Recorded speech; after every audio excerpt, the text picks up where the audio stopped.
Just a quick update on the red 405. So I was having some issues running on veg where in really cold weather this plastic fuel filter house was drawing air in, so I was having trouble with the car stalled a couple of times when it was trying to idle, which wasn't ideal.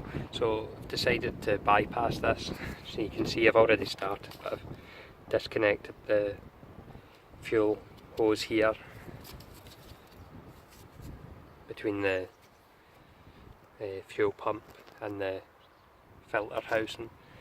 I'm going to bypass it with this. So this is a fuel filter for a 2002 era sort of BMW 320D, and I'm going to bypass it from this priming bulb here, so there will be a length of fuel hose coming from here into this fuel filter and then directly from the filter into the fuel pump.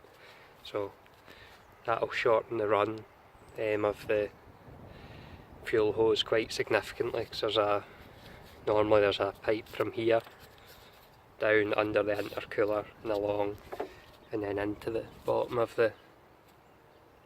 that problematic housing there, and there's quite a number of joints, so quite a few opportunities for air to get in, so hopefully this will improve matters when it's cold and running on veg oil. This is the new filter in place, so I'll show you what I've done. I actually found this space right on top of the radiator, and this little bracket holds it in. The filter fits perfectly, so couldn't really have gone much better. It should be well protected from the cold air at the front there.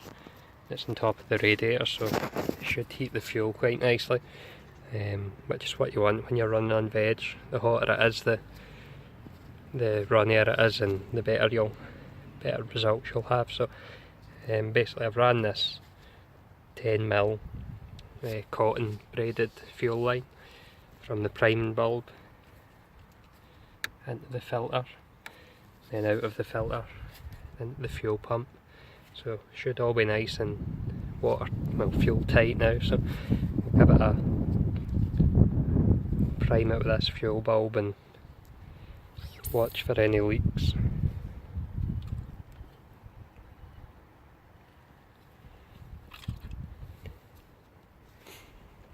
So I can hear the filter filling up. I'm just watching for any leaks.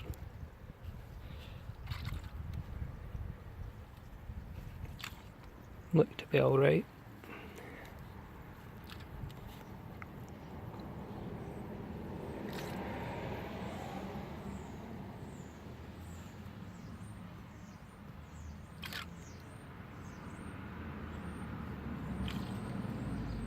So I've just been a run, seems absolutely fine.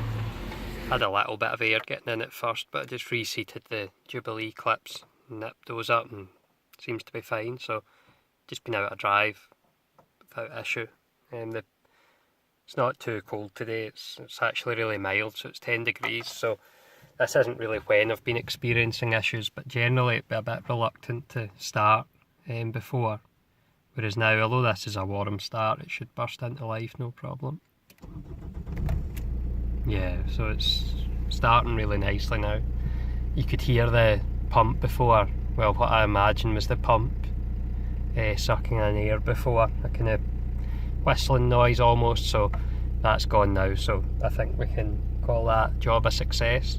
The real proof will be when we get a really cold day, so hopefully over the next week or so we get a really cold morning and I can come out and take it a drive then and really see if I've properly fixed it. I thought we could have a look at the glamorous side of running a car on veg oil. So me and a friend Neil, we've been looking at running the car on waste vegetable oil. So this is a little setup we've got to process it. So we are buying this oil at 40p a litre. It's already been hot filtered and dewatered, but just to be safe we are further filtering it down to 5 microns. So here we've got our sort of 20 litre container. This is what we get our oil in. So this is used oil, like I said.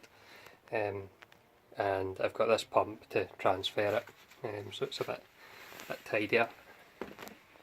Basically, then you can see I've just filled up this filter sock, which lives inside the water butt, and over the course of the night that'll slowly drain through there, and we should have our nice oil at the bottom, which we can then empty into containers from the tap at the bottom, ready to can into the car. So we've not used any of this oil yet. We're going to need to do a few tests on it just to make sure it's okay before we start using it in the cars.